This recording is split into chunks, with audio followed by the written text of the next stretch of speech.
I'm Dr. Bart Rittberger. In today's segment, we're going to talk about a different approach that we could be using in our treatment of coronavirus.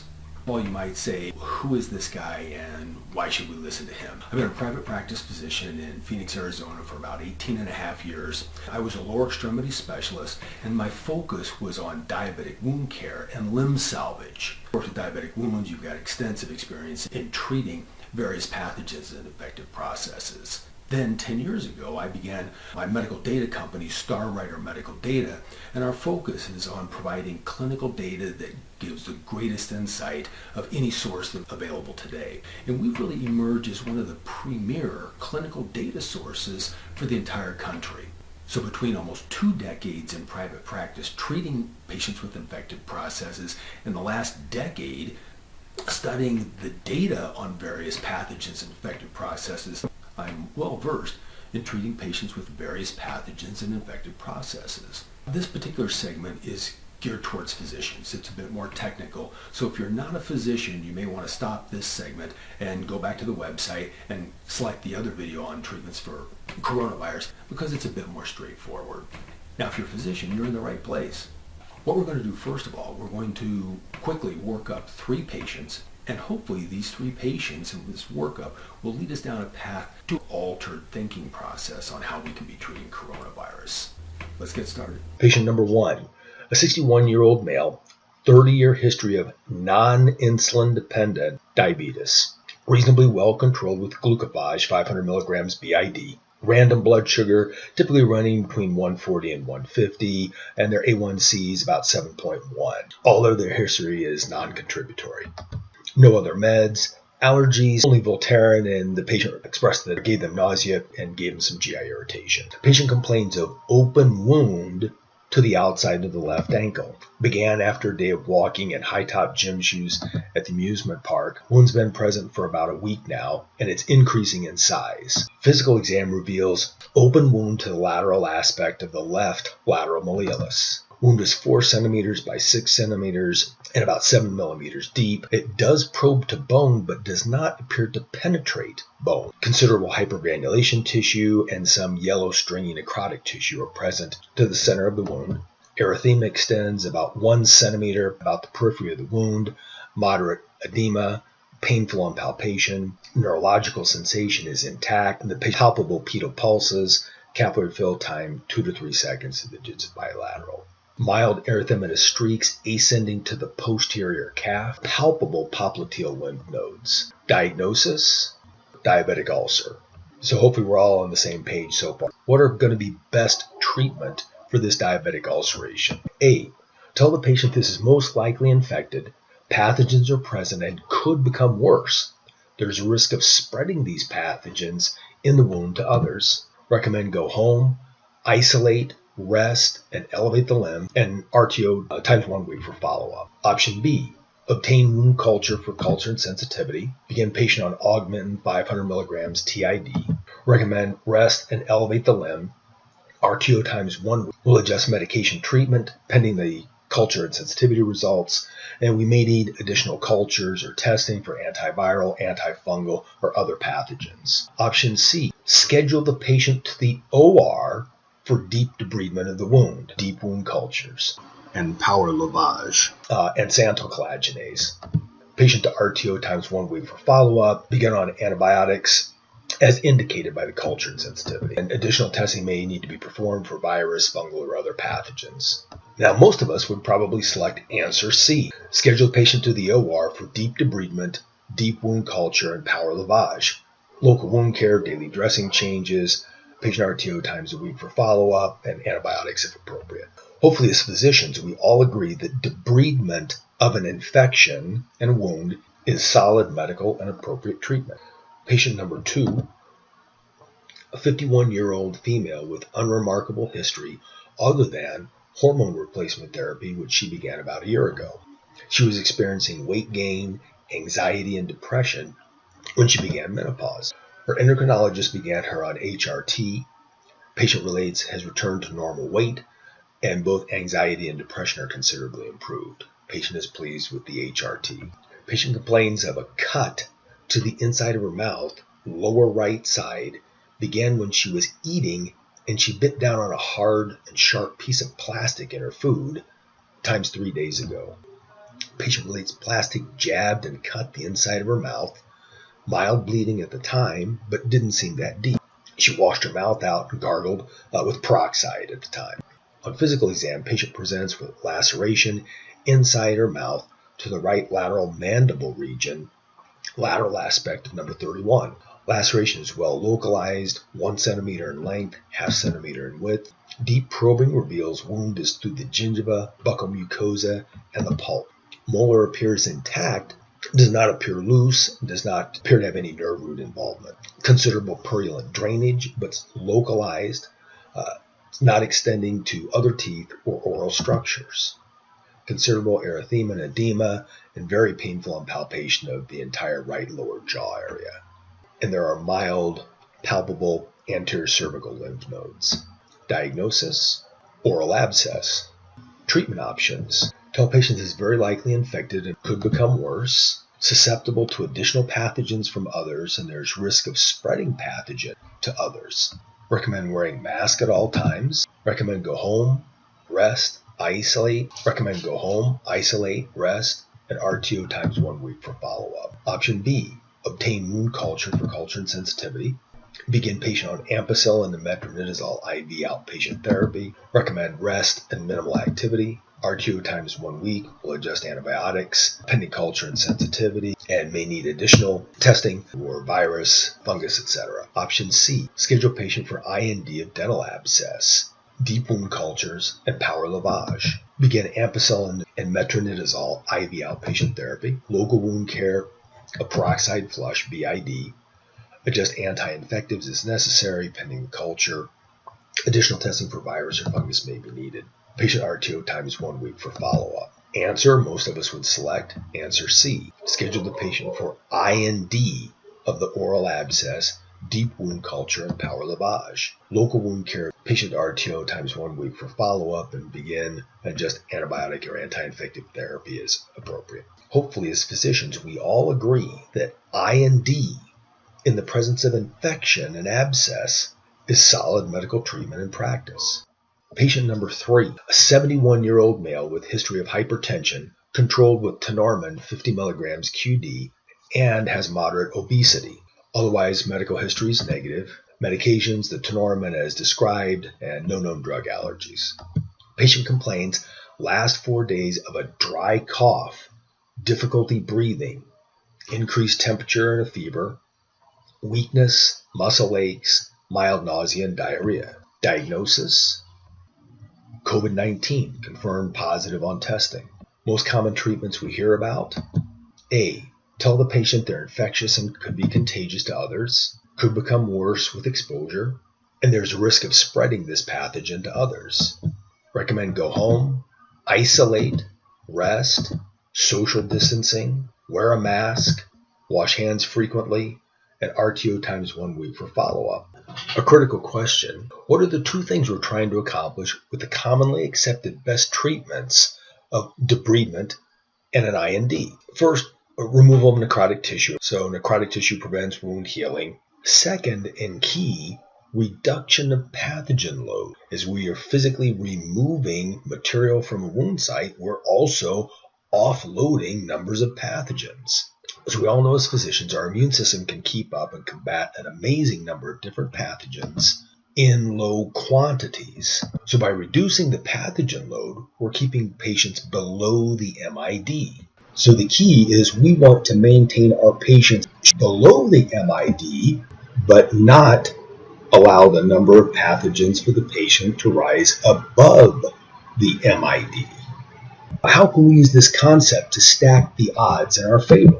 Our critical goal should be, again, focusing on keeping patients below the MID. Preventative action should be playing a much larger role. Waiting until patients cross the threshold MID is problematic because, as we're seeing, once people cross that MID threshold, the outcome is hospitalization and possibly death. If we stated it was solid medical practice to get pathogens out of our body and reduce pathogen load for the body in the case of the diabetic ulcer, And we also stated it was solid medical practice to get pathogens out of the body and reduce pathogen load for our body.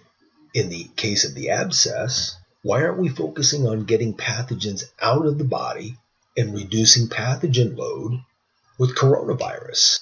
Yet for coronavirus, medical treatment recommendations we're most commonly hearing are for patients to go home, isolate, and just sit with no mention of any treatment to try to reduce the pathogen load to our airway.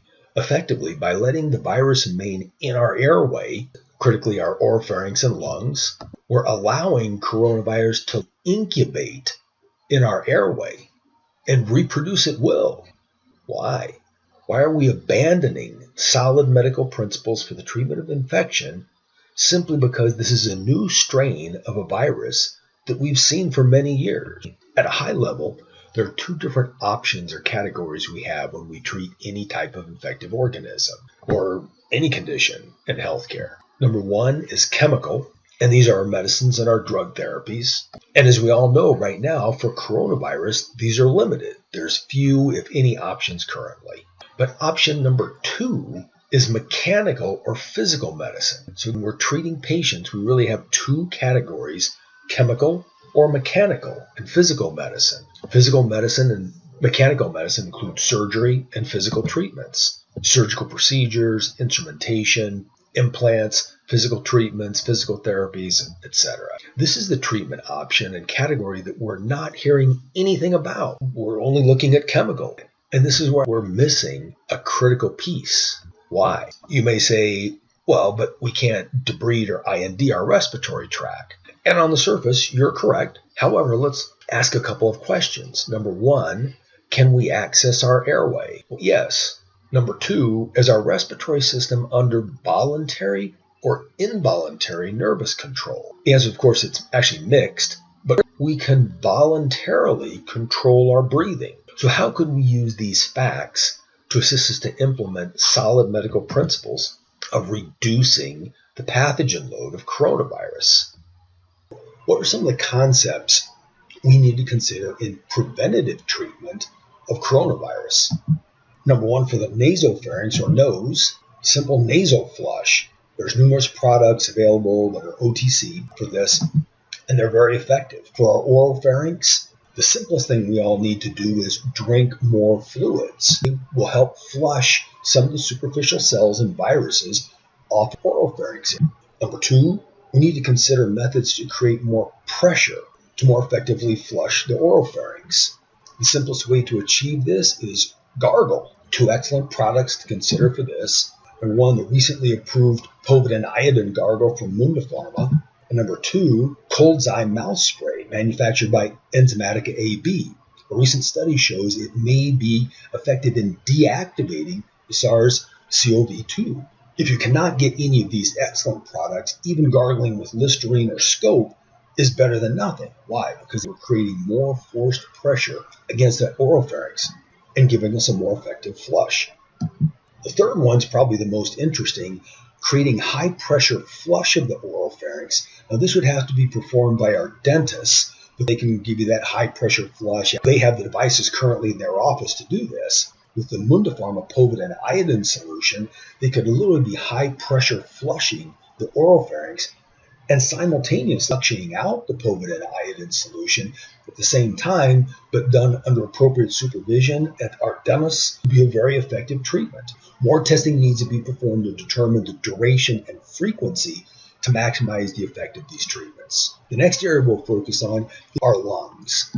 Three primary concerns here. Number one, buildup of fluid in our lungs, increased number of virus in our lungs, and fibrosis of our lungs. So how can we prevent these three negative effects?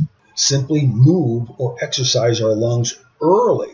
Exercising our lungs and deep breathing is the key, but we have to do it early in a preventative fashion. For example, after a patient just tests positive, but before they show any other symptoms. Number one, PEP, positive expiratory pressure, probably the most effective since this device forces expiration.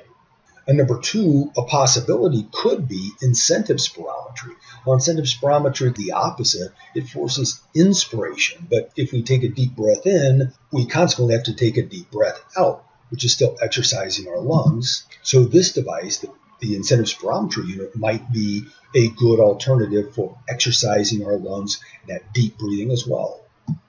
Deep breathing with assistance of either of these devices assists with three things. Number one, prevents fluid buildup in the lungs. It decreases the number of viruses in the lungs and clears the lungs of pathogens. And number three, it prevents that pulmonary fibrosis that we're concerned with. Now, a little more detailed look at each one of these. PEP incentive spirometry can help prevent fluid buildup in our lungs with rapid, forceful movement of the air in and out of our lungs and alveoli. PEP and incentive spirometry are literally forcing more virus particles out of our lungs. It's well known that the coronavirus is being transmitted on respiratory droplets.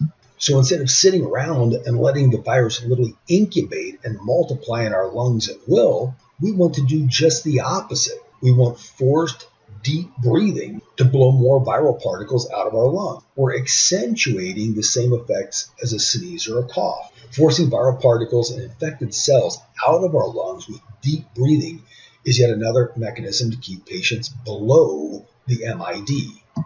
What else could younger people do to achieve the same result as PEP or incentive spirometry?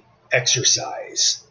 This is a key. Exercise. Running, hitting the gym, rigorous weightlifting, biking, swimming, hiking, CrossFit, etc., all done in a rigorous fashion to force deep breathing and therefore force more viral particles out of our lungs. The third benefit of deep breathing is prevention of pulmonary fibrosis and moving air in and out of our lungs efficiently. But let's look at a couple principles. When the body is held still or without movement, this promotes rigid healing, i.e. a broken bone. A very simple example we can see of that.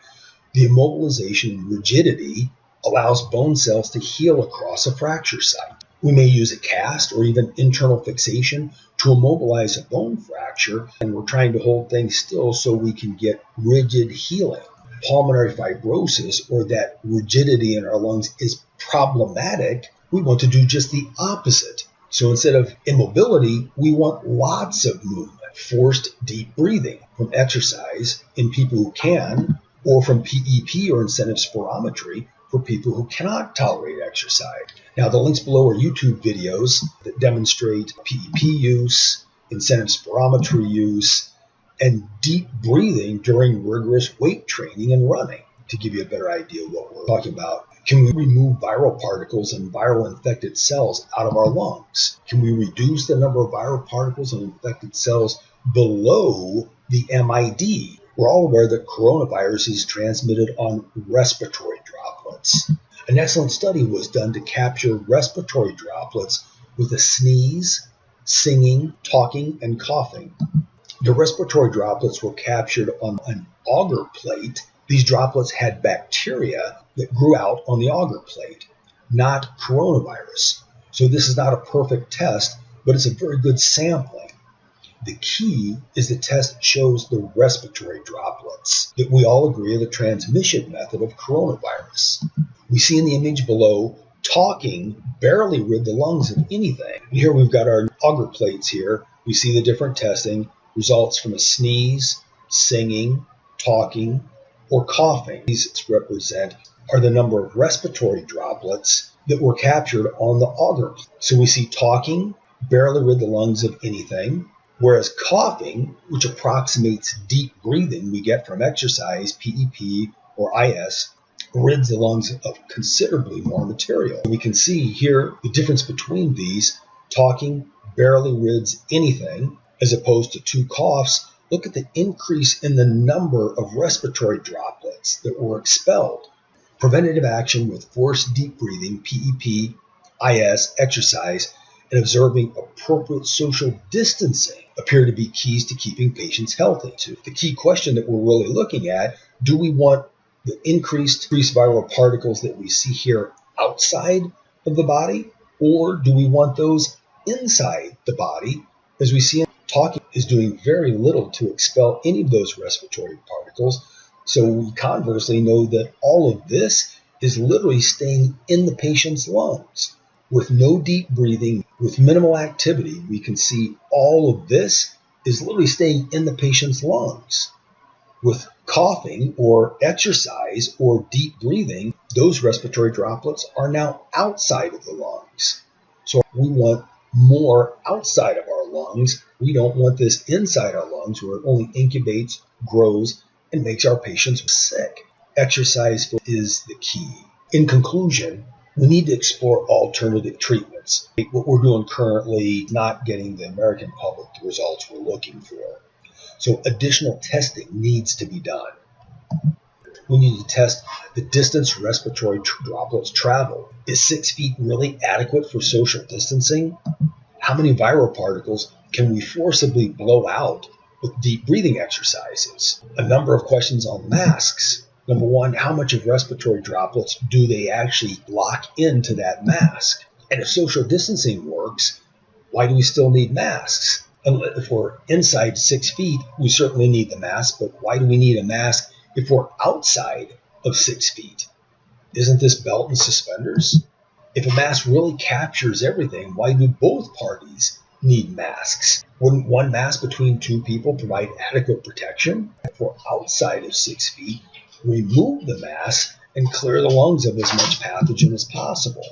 Leads us to our next issue. Masks typically make us rebreathe recycled air, which has viral particles in it. Aren't we continually reinfecting ourselves instead of actually blowing the viral particles out of our lungs and diluting the concentration? So is a mask actually causing us to rebreathe that same air that's infected? We need studies on this to determine what's really happening. What's the variance of droplet capture between masks constructed of different materials? We know all masks aren't created equal. Propose alterations in our approach to COVID. Number one, a positive test does not mean certain death. We need more accurate reporting of critical testing and scientific data. We need much more emphasis on preventative medicine, taking measures to keep people below the MID when they're first diagnosed with COVID or when they first become positive before they start showing symptoms, instead of waiting until people get sick or above the MID to actually take any action. We need to emphasize deep breathing and lung exercises by, number one, reopening gyms and emphasizing physical activity for people who can, and emphasizing PEP and incentive spirometry for anyone who cannot work out. We need to drink more fluids perpetually, gargle frequently, and investigate naso and oropharynx flush. All of this needs to occur to emphasize preventative measures, physical health, and a return to normal socioeconomic balance for the good of the American public. And finally, caution, more testing needs to be performed on these proposed alterations in our approach to and preventative treatments for coronavirus before people accept these as best practices. The goal of this video is to obtain funding and support to perform the necessary testing to prove the validity of these proposals. Contact, again, I'm Dr. Bart Gripberger. Here's my best email, bart@drbartsolutions.com. Thank you for your time and your support. Look forward to hearing from you soon.